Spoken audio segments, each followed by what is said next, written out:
যারা নতুন প্রবাসে গেছো এই যে ফাঙ্কাটা দাও, ফাঙ্কাটার বয়স আজকে তোমার 10 বছর। আপনি গিয়ে হইছান বিদেশের টিয়ালে পড়বেন 1 বছর 1.5 বছর তাইকা প্রবাসীরা, নতুন প্রবাসীরা অনেক মানুষ আছে দেন 20 বছর 25 বছর থাকতে আছে, কিছুই করতে পারে না। আল্লাহর কাছে বিশ্বাস লাইন, একদিন না একদিন হইব। আপনারা গিয়ে চান 1 বছরে 2 বছরে সব ডলার কামাইলে হরবেন। অনেকজনের আত্মবিশ্বাস হারাই লাইছেন। আমরা হচ্ছে 26 বছর ধরে এটা আসর অনেক টাকা কামাই, মাসে 30-40 হাজার, তুই লাগতারি না।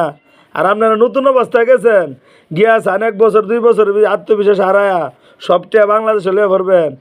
বিশ্বাস লাইন মন্ডার মাঝে একদিন না একদিন হইব, বুঝছেন? এই যে ফাঙ্কা দেন, ফাঙ্কার বয়স 10 বছর, অন ফাঙ্কা মাকার কিছুই হয় নাই। এই জন্য বিশ্বাস লাগলে আপনার অবশ্যই একদিন না একদিন হইব। নতুন প্রবাসী ভাইদেরকে বলতেছি, ভিডিওটা যদি ভালো লাগে একটু লাইক কমেন্ট শেয়ার করবেন। পাশে আছি, আপনাদের পাশে আছি, সবসময় থাকবো।